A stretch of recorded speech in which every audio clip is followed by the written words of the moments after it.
Start recording.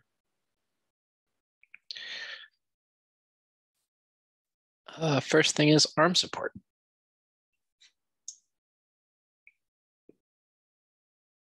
I don't think I have any specific urgent request for it. I just wanted to sync with folks, Natalie especially, I guess, because she has been most adjacent to it. I'm still waiting to find ARM resources to test out the lifecycle binaries that would be released. I believe the current state is we're building them in CI, but not yet including them in the release artifacts.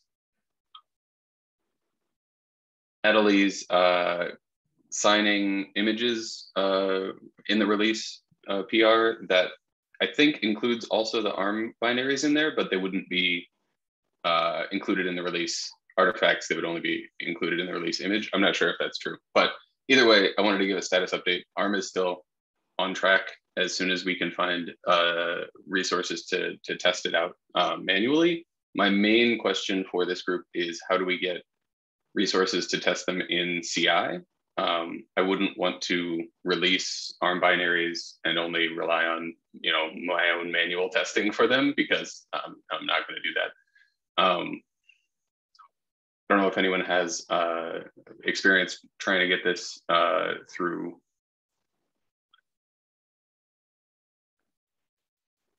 You cut out at the very end there, but I know that we released a version of Pack for ARM, so I assume there is some testing in CI.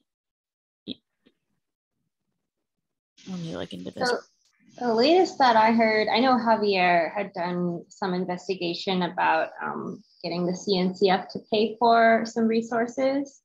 And I had pinged the ticket back in July and they were gonna check again with the finance folks. And then I pinged it again today. So I don't know. I let them know that it's blocking our ability to release this stuff. So hopefully they'll get some traction. Would that be separate? Is that going to be GitHub Action runners on ARM, or is that a separate? I don't know how Pack ARM is tested either, but or is that like a separate system outside of GitHub Actions that gets like triggered by GitHub Actions or something? It would be like we would manage the runner, but we would register it with GitHub Actions too. Gotcha. Excellent. Okay, I mean that's great. I look forward to hearing more. Do you have a link to the ticket with CNCF if it's a public one, just so I can follow along? I'll send you the link. I'm not sure like what level of visibility it has, but sure. Okay, great. So remaining blockers are some manual testing and then some CI testing so that every commit gets tested. I don't anticipate big changes because like after the one change that blocked ARM support in the first place, the rest of it is relatively unplatform specific, but definitely don't want to release things without testing them. So great, thank you.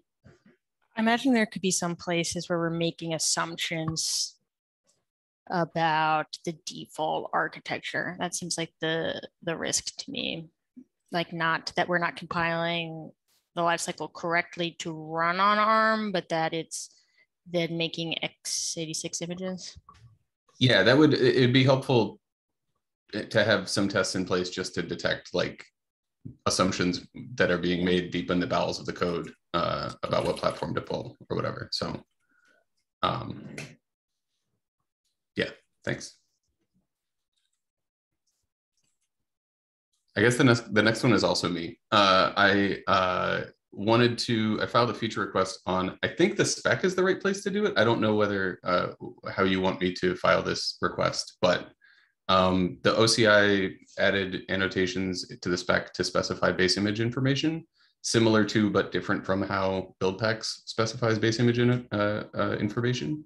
And I wanted to get feedback, not necessarily right now, right here, but on that issue about making that a recommendation for Buildpack implementations to set that in addition to the labels that are already being set. Like I said, you don't have to decide or approve right now, unless you want to approve right now, in which case, great. generally curious about people's thoughts. The idea wouldn't be to use it for rebasing. It would just be extra metadata, so you know which run image your app image was built using. Right. So right, I don't think that I would want to recommend that Buildpacks' rebase implementation change at all. You're doing fine. You're doing something that works, and I don't want to change that. I think a goal would be to specify this in a standard way so that other tools that aren't Buildpacks could detect out-of-date base images and potentially rebase. Again, if they're safe. Not all things. Buildpacks is safe, great work, but not everything will be safe. So it's sort of dicey out there. But in general, just like to gather more adoption for this annotation so that more tools can interoperate would be, I think, useful. One of the issues we have with using annotations for anything is our sort of direct support of the daemon. Like right now, we never create manifests and therefore cannot set annotations. I think we need to solve our daemon problem before we can do this in a standard way. Do you, you have a pure push mode, right? Where you don't even need to write to the local daemon. You can just push straight to a registry. Is that right? Am I misunderstanding? Yeah, so the two modes we have are you can sort of go straight to the registry, or you can go straight into the daemon, but we don't have a mode where you could sort of write like an OCI layout. And I think you shouldn't need to write in a layout though. You should be able to just annotate the image that you either write to the daemon or to the registry. We can definitely annotate the image that we write to the registry, but I don't know about annotating the image we write to the daemon, because right now we're not creating a manifest for those images, which is where the annotations have to live. Like these annotations are not on the image config, right? I don't think there is a place for those, right? They're not in the config. They're a sibling to the config. And the problem is that like manifest is not a first class concept in the Docker daemon. Like you need to have already sort of pushed an image to a registry and then use their experimental features in order to create a manifest that would have the annotations. I think sort of what I had been proposing, maybe what we want to do, it's because the daemon is a bit weird as a destination in a lot of ways and causes us a lot of pain. Is sort of like my big goal is to remove that as an export target. And then you can either have a layout or a registry. And then maybe Pack has some convenience where it then takes the layout and pushes it to the daemon. And then whatever is weird about the daemon can just happen, but that's on the daemon, not us. But I think until we make a change like that, right now we don't have any place in the life cycle where you get super divergent behavior, whether you're using publish or not. And that makes me a little bit leery. So just to summarize, to make sure that I understood that, the concern would be that this would introduce, without larger architectural changes, this would introduce a divergence in behavior between publish mode and Docker daemon mode that makes you rightfully uneasy. It would be a small change, but it's infinity big times bigger than the current changes, which is 0. So I get it. Yeah, and it's like a very small thing to add, but it might be a larger architectural change for us, because I don't, like sort of in our helper libraries, we don't sort of expose ways to set annotations on the manifest because we don't been treating the manifest as a first class concept in these interfaces because we never use them because we're trying to have sort of parity between our two targets. Yeah. That is an entirely reasonable answer to the question of whether we should do this. I'm curious about the size and roadmap for that larger architectural design change. But yeah, I mean, this isn't like an urgent, hair on fire need. This is just like, it would be great to be able to do this. If this ends up being like just one more log on the fire of reasons to make this architectural change, I'm happy with that too. That's exactly what it is. This comes up all the time, especially as, the the OCI ecosystem is introducing artifacts and conventions for pushing your signature and your bill of materials with your image. It's like, we really wish the daemon had just been more like a registry, but also a daemon than what it is. But it's not going to go there. So I think we have to make a bigger change. It's not just a difference in implementation though, right? If you did I've seen a lot of people that do a pack build and then a Docker push afterwards instead of doing pack build publish. And then you kind of create inconsistency where when you're doing that, you don't end up with a label. And then when you do with publish or use a cloud tool, you do end up with a label. And so it feels like something we should solve. If we don't want to create that inconsistency, it feels like something we should solve, for real, and not just try to work around the implementation issue in the short term. Sorry, I was gonna say, could I ask where all the known places for the daemon use case are at? Because obviously I'm aware of Pack using the daemon use case. Are there others that you mean platforms? Yes. I think few have a daemon support, right? I think few platforms other than Pack and the Spring Boot maybe and Gradle plugins. So basically all the local workstation use cases tend to have a daemon mode, but all of the Kate-based platforms don't, because that wouldn't make sense. But I think for most people's daily use with Pack and these plugins, they're almost nobody is using publish. There's a strong community of people who don't even know publish exists and they just use the daemon mode. Yeah, I guess because I was proposing, I know we've talked about it in the past, but if Pack were to switch over to not use the daemon case and use an ephemeral, registry, let's say for the sake of the transaction, that would solve it there. But then I guess the question is, Spring Boot will still require it, and there would still be other cases. I'm thinking like somebody like GitLab, I don't remember exactly how their integration came to be, but they're probably using Pack under the hood, in which case they're probably still communicating via daemon. Yeah. Sorry, go ahead. Go ahead, Sam. Pack wouldn't even have to use an ephemeral registry. It could just store the images on disk. And then we could kind of change the Pack workflow a bit. And so there's a way to pull it into the daemon, but that's not the default way of generating images. I think we have some good architectural options, if we wanted to do something that cut that functionality out. Because creating an image on disk is a good feature to have anyway. So if that was also our implementation for the daemon, that'd be great and fine, I think.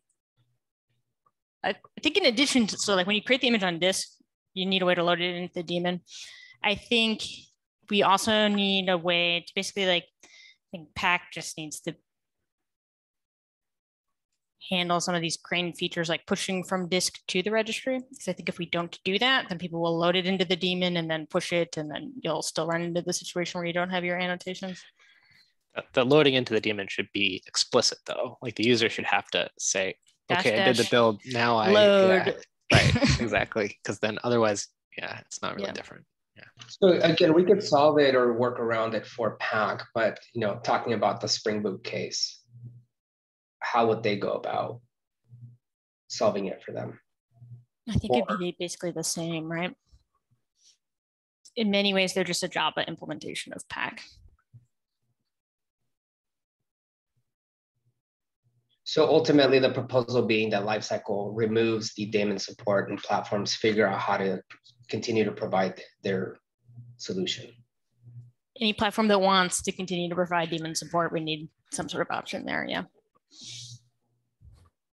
It could be fairly automatic. Like Emily was saying, -- daemon could do the import automatically. It's as long as it's very explicit that that's what's happening, and that you would lose information then, right? You could see that on the definition of the flag. You do, how do I get this in my Docker daemon? Oh, okay, I see. But I'm going to lose my annotation, so I probably should push this afterwards, right? Yeah, but that's not a feature that the lifecycle is providing, right? That's a feature that the platforms provide, unless I'm misunderstanding you. Yeah.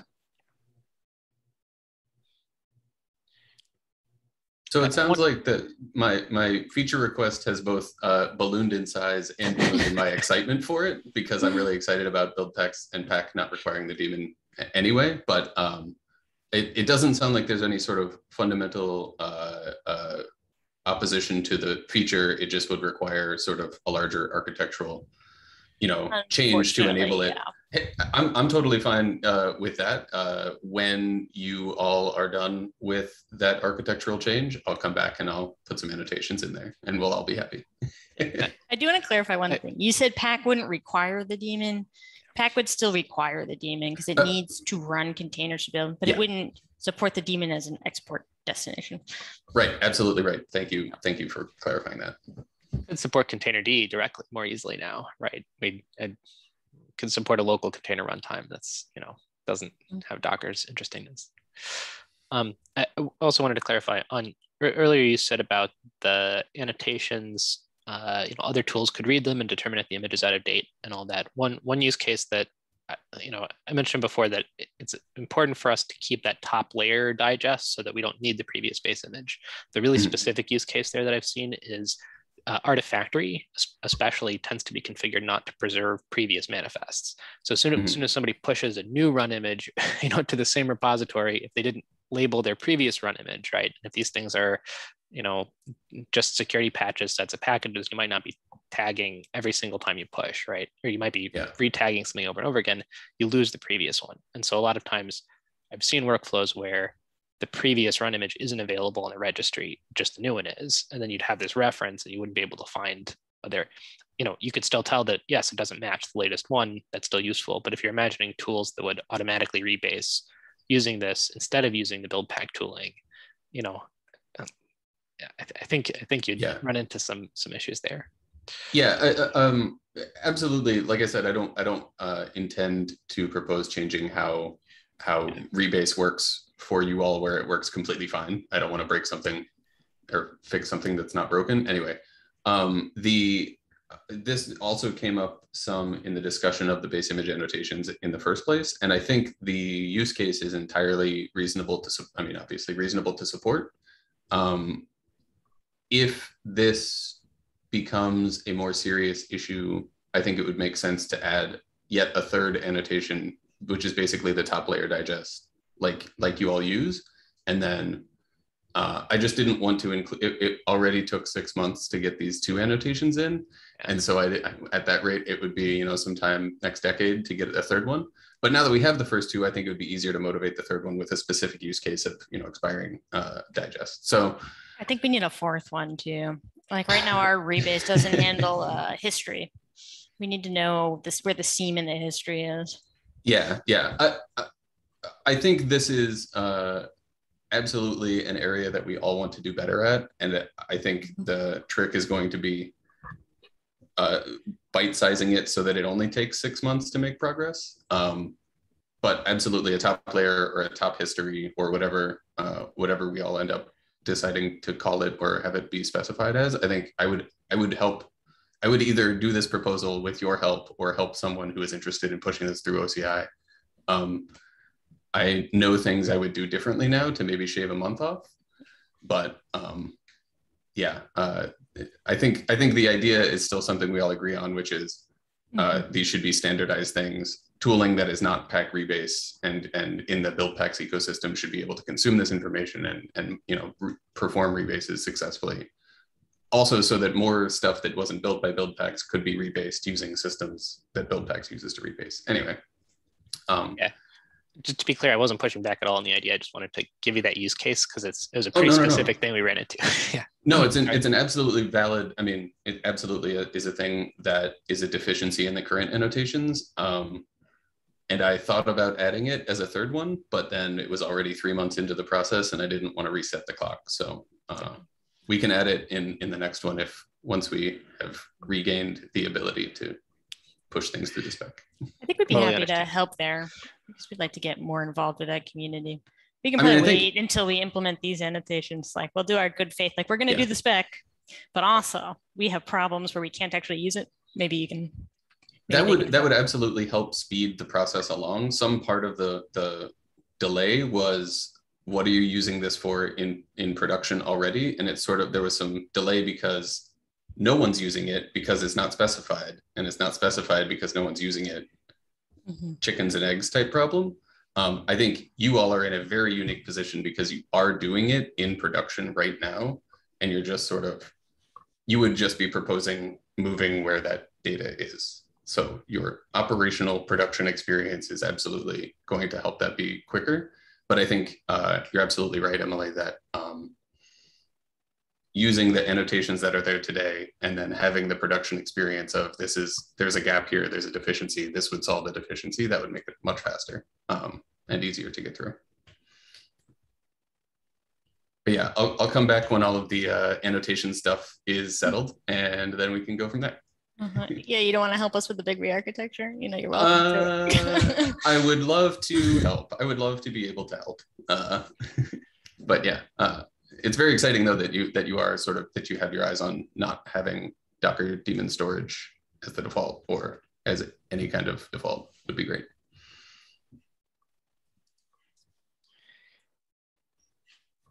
Before we move on to the next one, there was something on ARM I forgot to mention. I have a RFC open for removing the concept of stacks and mix-ins, but that also introduces build targets for Buildpacks and would let you do cross compilation. So it would like give you information about the run image and the build image, even if the run image is a different architecture. I thought that might be, if you're thinking about ARM, I thought that might be interesting to take a look at, because it kind of works towards that use case. I'm absolutely interested in better and more multi-architecture support. I think the future is multi-architecture, and we should prepare and lay groundwork now for that. I don't think I know nearly enough about stacks or mix-ins to weigh in knowledgeably, but I'll take a look at it and see if anything. We want nobody to have to know anything about stacks and mix-ins. Right. Just use normal. Oh, perfect. Then I'm already perfectly placed. I'm the one Yes. you're looking for, who doesn't know anything about these things. The RFC removes stacks and mix-ins completely, so Perfect. Should be good. So you're saying I shouldn't bother learning them? If you're just going to get rid of them, I shouldn't bother learning them. It'll take some time. All right. Well, thanks. I don't mean to monopolize the time, but thank you for your feedback. No, don't worry about monopolizing the time. That's what the office hours are for. Next one is look for thoughts. Lifecycle 686. Yes, I put that there. This is actually kind of related to the discussion we were just having. So this is like, you're running the life cycle and it has a connection to the Docker socket, but you're actually communicating with Podman because it provides the same API. And I guess Podman is closing the connection after 20 seconds, which can be a problem when we establish a connection as root, then we drop privileges, we do a build that might take longer than 20 seconds, and then we try to export and it's terrible. Longer, yeah. So there's some possible solutions that have been proposed, but given the, I guess just given,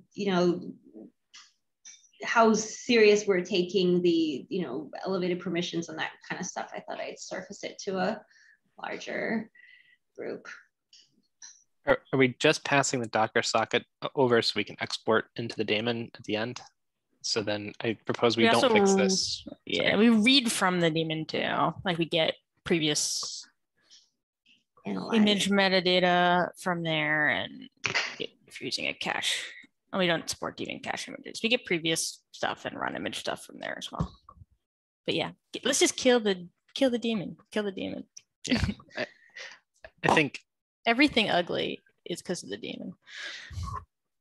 I was thinking about the image on disk thing we mentioned earlier. I wonder if instead of like outputting an image on disk in a file, we collect images maybe in registry deduplicated format somehow and .config pack, and then we have a pack list. That kind of pack will maintain its own list of images, and then you can either go daemon or you can go registry, and that way when you're rebuilding, it never makes sense for the daemon to be the source of a rebuild, because you mentioned you also read from the daemon at the beginning, because pack source would always be its either the registry or its local cache. I missed part of that. I feel like when you're exporting to disk, the inputs also come from disk, and Pack can just sort of manage those effectively. Is that similar to what you're saying? Yes, exactly. Just instead of exporting the images as like files in the app directory or something like that, I think Pack should maintain its own like on disk registry. So if there were a Go library that like, you know, pretended to be a registry API, but didn't run a separate process, just use the registry API's disk format, and we stuck that in Pack, you know, .pack config, I think that would be a pretty ideal path forward. Put it in a volume so it's faster for the lifecycle to read it. Put it in a Docker volume. Does the lifecycle need, I guess that's the part where I'm getting a little bit confused, because, you know, there is the OCI layout format, which is pretty much the registry on disk. But then I'm trying to figure out exactly what it is that the lifecycle is going to be doing with this sort of connection or communication. Well, the lifecycle needs the previous image and the run image in order to create the app image on disk. So I have a branch that I think Juan was taking over, in which we are proposing to provide those images via OCI layout as flags to the lifecycle in an effort to replace the daemon. That's pretty much exactly what we're talking about, right? That is what we're talking about, yeah. Yep, but I would, instead of letting you export OCI images to disk at specific locations, I think it's okay if we support that too. But I wonder if the default should be export images to disk in, you know, dot files in your home directory, right? And dot pack something, and then kind of have Pack keep its own, you know, separate registry of images in that format. Okay, so now we're talking about from the platform's perspective, right? Or Pack could do that sort of. Yeah, I wasn't sure if your work was on both or just lifecycle. And I was just already pre-optimizing, thinking about, you know, maybe spending time copying them into containers and copying them back out. We could do some sort of bind mount thing, but that can be slow. So is there a case where we just want it in a volume to begin with? But I guess if you want to support, like that's hard for when Pack just wants to manipulate it. It's easier for the lifecycle, but it's bad for Pack. It's an interesting idea. Keep it in a non-bind mounted Docker volume, because it's, you know, we're never going to be able to separate ourselves from volumes, right? It's never going to become something that's optional. And so it's interesting. Yeah, it gives you a way to like cache these things too, if you wanted to support file outputs on Kates or something like that. It puts them on a Mac, it puts them in the Docker VM instead of putting them on the local, you know, disk. I don't know if that's better or worse, because it means when you blow away your Docker VM, then you lose your Pack images, but maybe that's kind of what people would expect. And I do think that there's a platform that has the opposite requirement. If I remember correctly, for Bitbucket or their CI, I forget what it's called. They actually can't have named volumes, so they can't have the Docker volumes. They have to have bind volumes, and it has to be based off of the current work directory. Maybe support both options.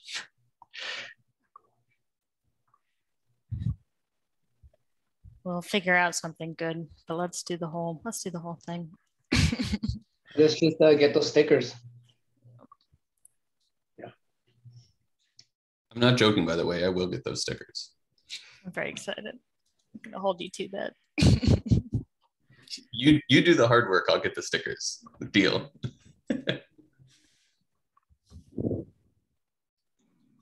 So I guess just for the short term, because we are talking about a larger effort, is there anything that I can, like, you know, just anything that the life cycle can do to make this problem less painful right now? Or do we just say, you know, sorry, this is going to be broken until we do this big change? I think the thing that's like probably the most doable is just keep pinging the daemon at regular intervals to avoid closing the connection. Like, you know, sure. Is the timeout configurable? I mean, is that the workaround for Podman? I'll ask. The issue just says after 20 seconds, so maybe that's something that can be bumped up. Yeah, if pinging it is easy for us, I'd be open to doing it, but I hate adding even more complexity for our daemon case that already has a lot of complexity in it. So let me think this through, or maybe help me think this through. When we're talking about replacing the daemon in the long term, right? What does that mean for Podman? Obviously, you know, from Pack's perspective, still being able to use Podman, we'd still be able to do that, right?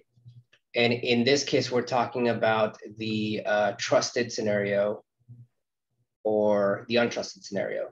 Sorry, right? I guess maybe that's the part where I become confused. Where is it that we're dropping the connection? And my question is really more, would we still continue to experience that issue even if we walk away from the daemon support? We wouldn't have a socket in the build container at all if we walk away from the daemon support. So we would not have this issue. I think the problem is the same, whether it's trusted or untrusted, because even trusted builds are not supposed to run as root.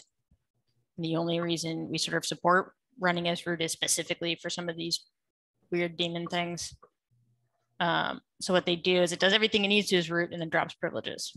Like the trusted versus untrusted is not about root, not root. It's about whether the container that has Buildpacks in it is the same one that has registry credentials in it.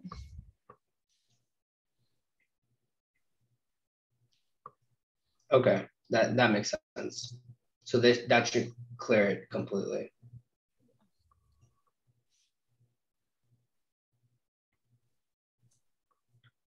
Cool. So I guess maybe Natalie, your takeaway is the least amount of work we need to do for this, the better, because we want to get rid of it.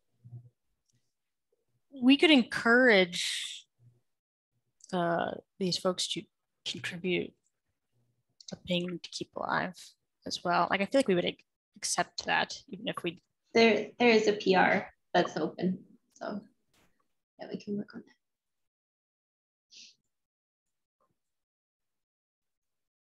Yeah, unless the PR adds like a ton of complexity. If it looks good. Yeah.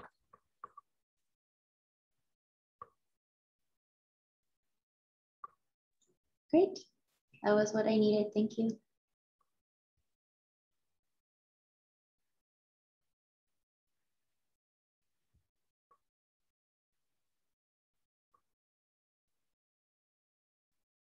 Any other topics for today? Is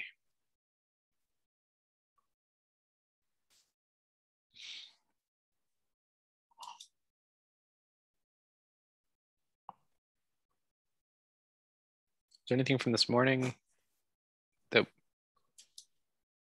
group here would be good to chat about with? Then we got cut off on SBOM and something else. We ran out of time on all of our topics, I think. Yeah.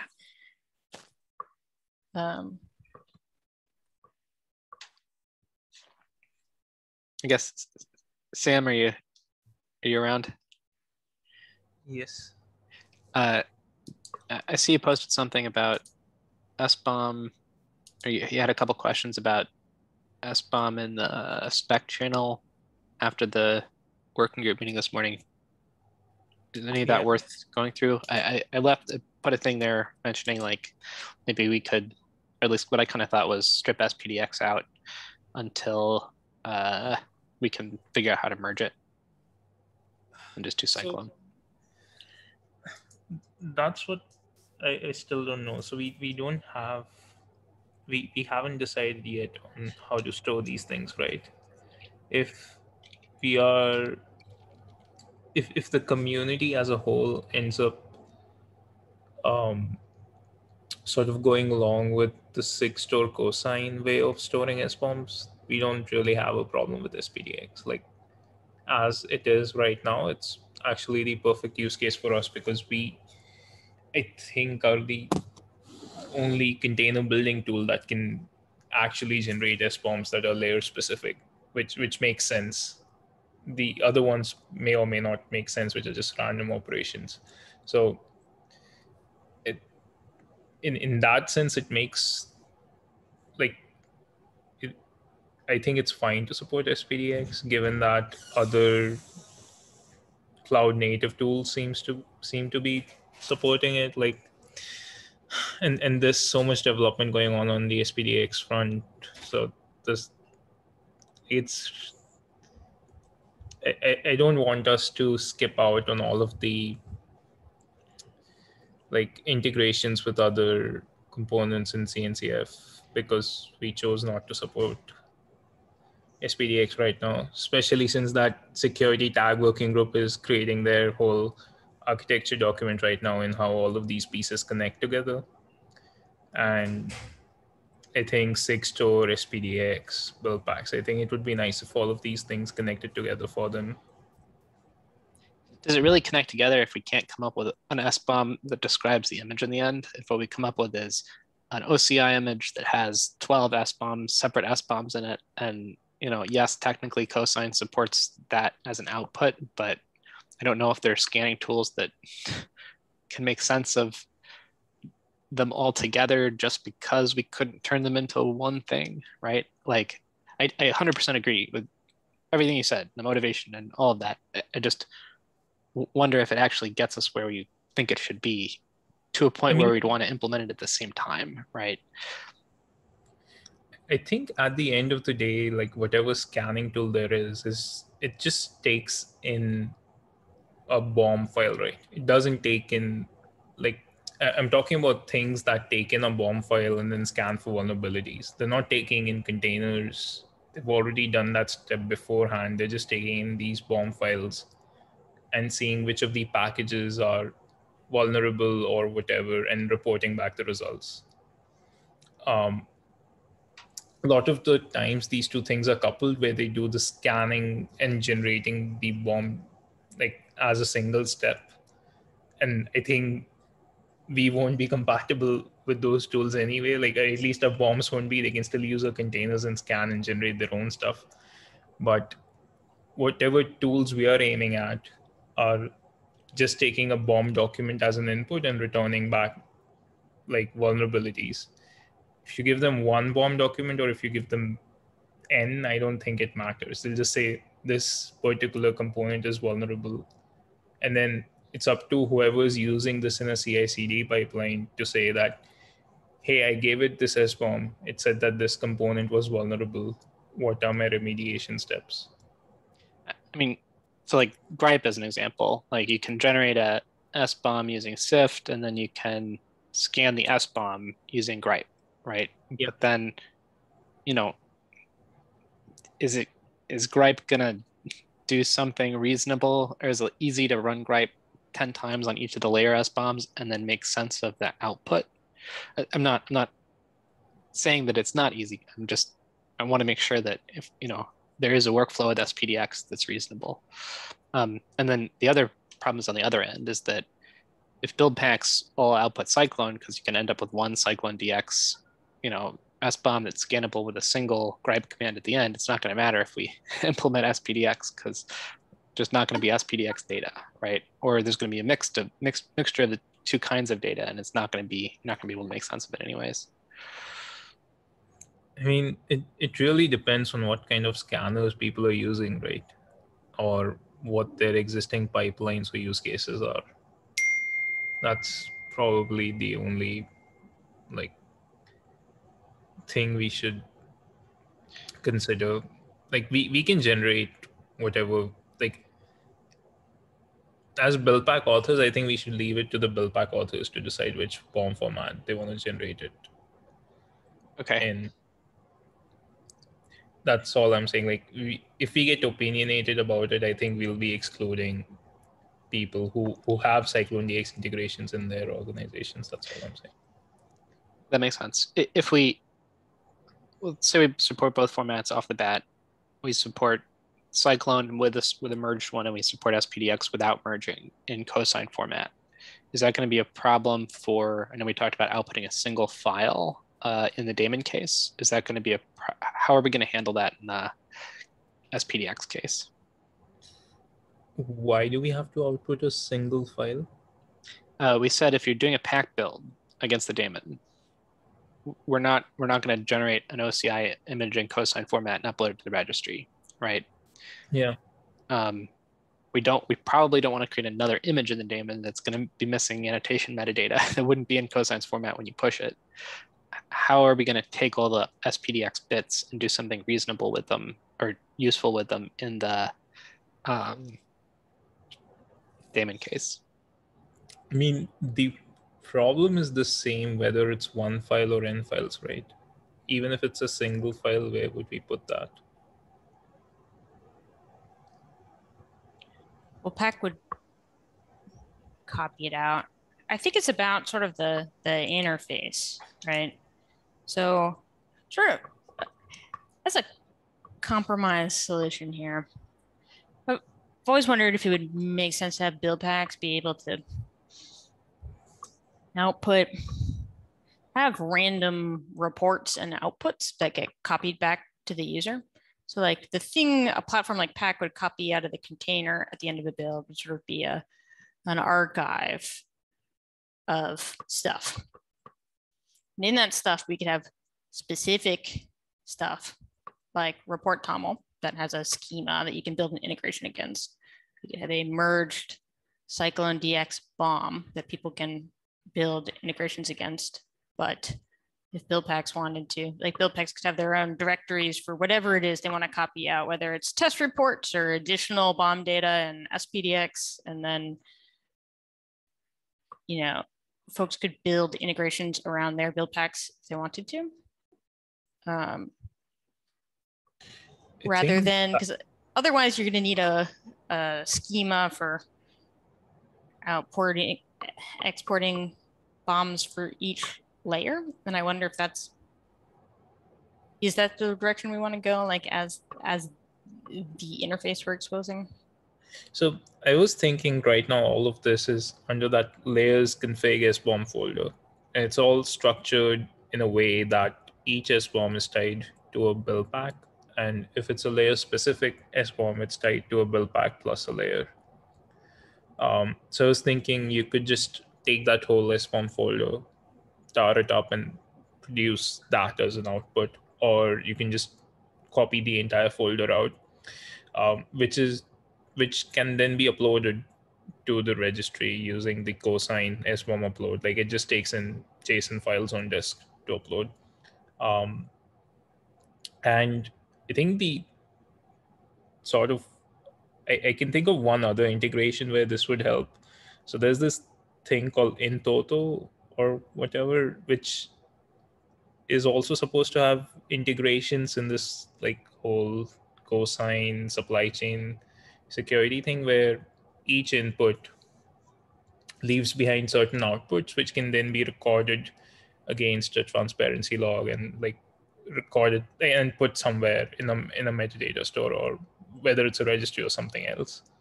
And I think even there, like the way they're currently generating SBOMs is something similar, right? They first generate the container, then they run a container scanning tool, which outputs a BOM on disk, and then they record that. So if we could produce these files on disk, it would also satisfy these other container scanning integrations that people have currently built out, where they first build a container, in the next step, they scan it and produce the SBOM on disk, and then they do whatever they want with it. Like they can upload it either to a registry or some other place, like some metadata store. So like Gripe, for example, has its own metadata store. I'm pretty sure there are others as well, which can just take a BOM file and put it somewhere. So it would also make sense there. I'm sold. I mean, I think the main issue for me right now with that RFC is how to store and restore these things across rebuilds. Oh yeah, that is an issue. That's My one that. bike shed is I don't want to do layers config SBOM. I want to do like layers outputs and then maybe SBOM underneath it so that we can start a pattern of platforms being able to say, I take outputs and then they can, we can expand what we put in there, but then we won't have to have more things that the platform needs to copy out if we add similar features that aren't SBOMs. Does that make sense? Yeah. So the reason I put it in layers config is because that's where I found the current report toml to be in the KPAC produced images, which is the only platform that I know of that produces report tomls and includes it somewhere.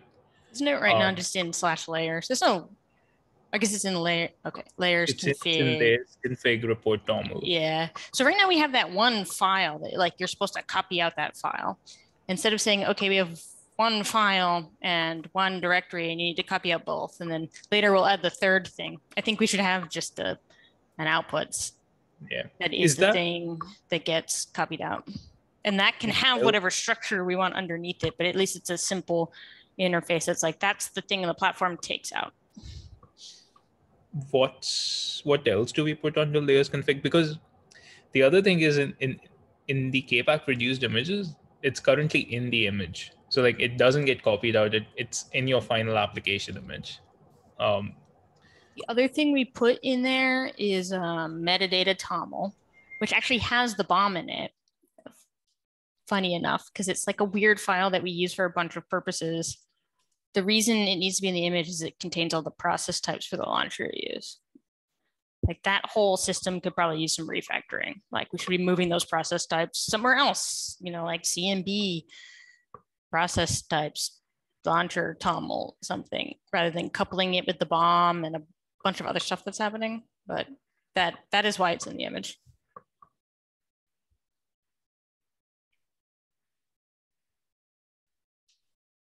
Yeah, that makes sense. So I think as part of that other RFC where we reorganize the entire structure, should we designate a place for outputs there? Yeah. And I don't know which order we are going to be implementing all of these recent RFCs in, because that's going to change a lot of things. Yeah. Maybe we should have a strategy session about that. I feel like we got a bunch of stuff in progress that's all kind of related to each other, but of different priorities. Maybe it's time to do like a prioritization plan of attack on some of them.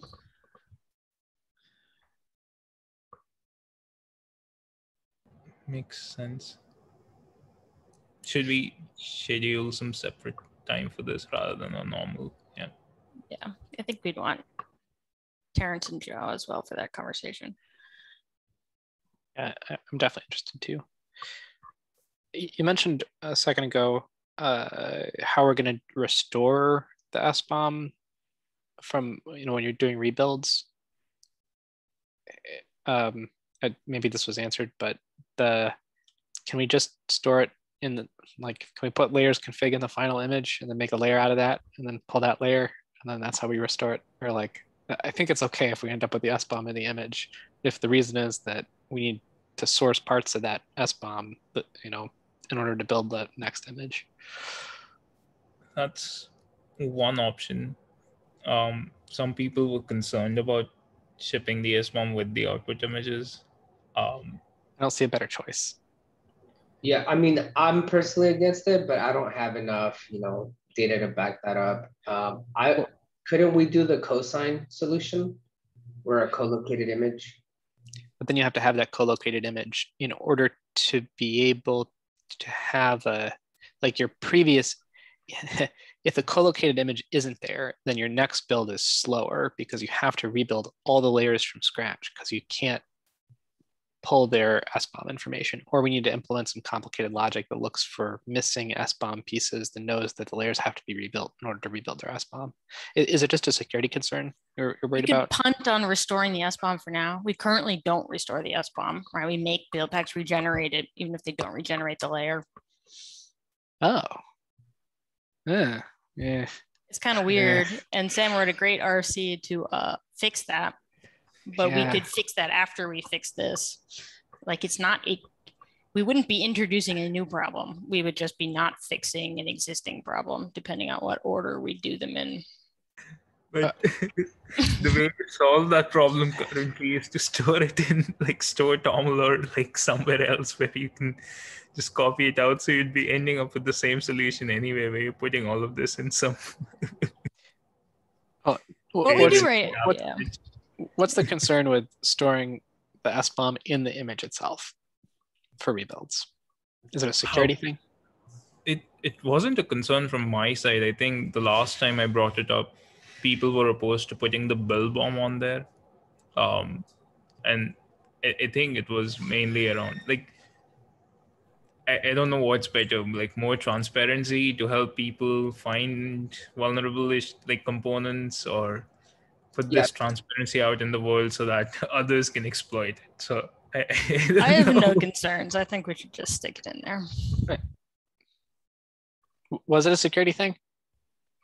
So basically the idea is that you want to retain as much information as possible from the final app image, right? Especially when we're talking about the build, the things that were used to compose the image itself. But again, I'm not a security expert. This is just my spidey senses. So I still don't understand. So you're worried about, I'm not I like literally don't, it's not coming together in my head. So is the worry that we're putting the SBOM, if we put the runtime and build time SBOM in the final image, that you could exploit a running process to get information about what the image looks like, return back through some API, and then that could lead to, discovery of other security vulnerabilities. Is it something like that, or is it something that I'm not thinking about? I think possible use cases, like you're given, like there are lots of times enterprises ship black box containers, right?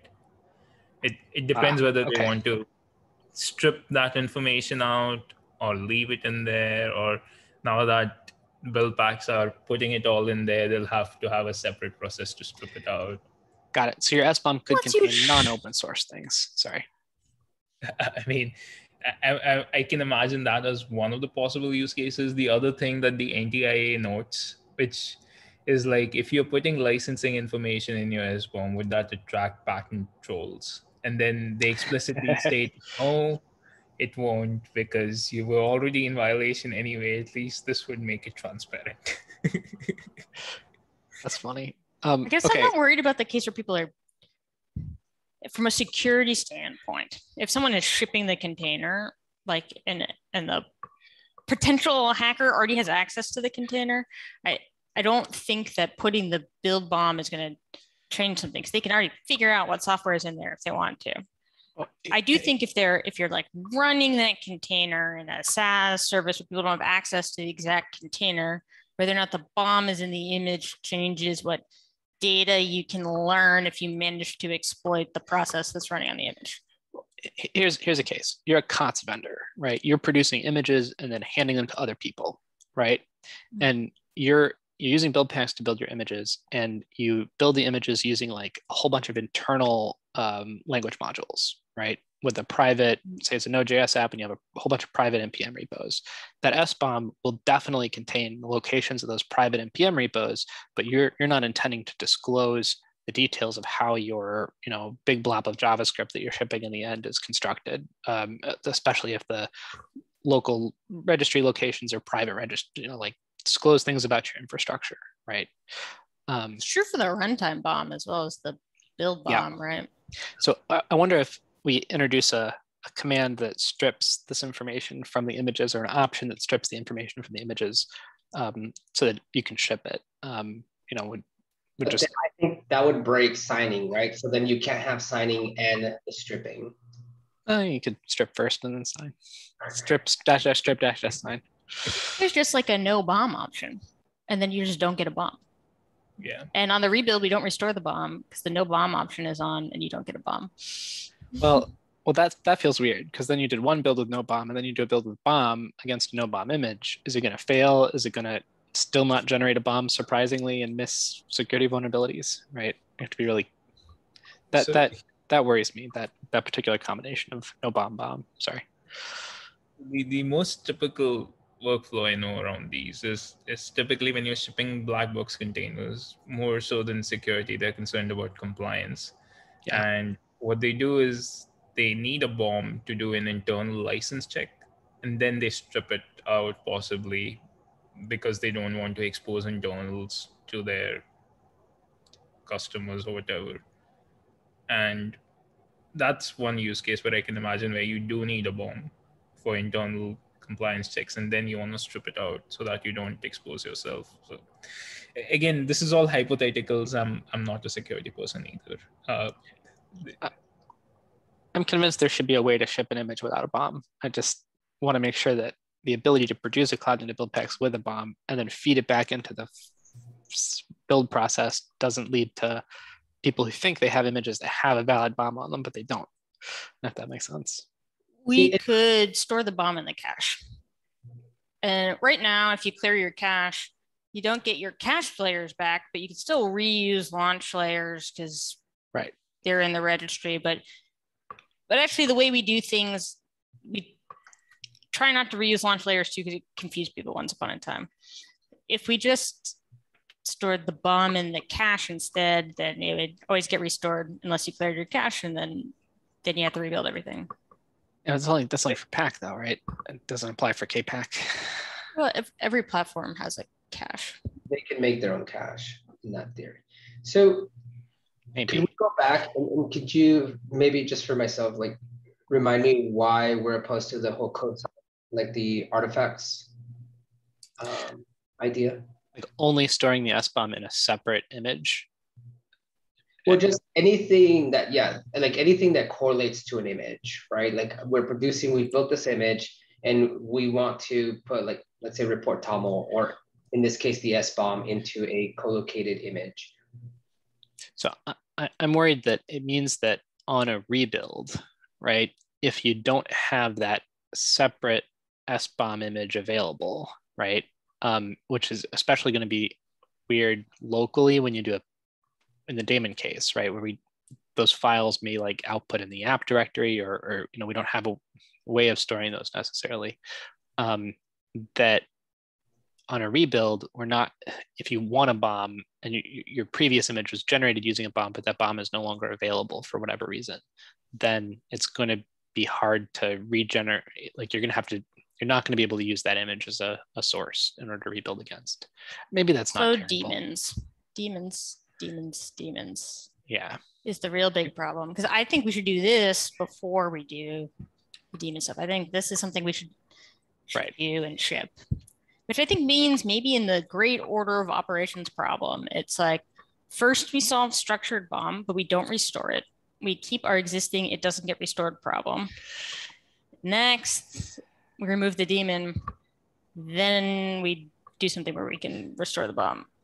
The not restoring problem is really bad for launch layers that don't get regenerated because then the build pack doesn't know what's in the layer. It just has some information about maybe what's in the layer, and then it has to use that to generate an accurate SBOM for it on a rebuild. That feels like it's like you couldn't scan your node modules in every case and generate a valid SBOM for them if your node modules are in a launch true cache false layer. I'm not saying it's not bad. I'm just saying that we already work around it, right? Like we stick all that data right now in the Java Buildpacks. We put all that data in the layer metadata and then retransfer it to the bomb every single time. I'm just saying that won't be possible anymore. Because you can still take what's in layer metadata and turn it into a Cyclone DX if you're sufficiently motivated. You can put a Cyclone DX in your layer metadata. Like it's ugly, but there is a workaround. Yeah, I mean, previously at least it was feasible because they were, I gotta now drop. it's weird. We should do a strategy meeting. Yeah, we should do this.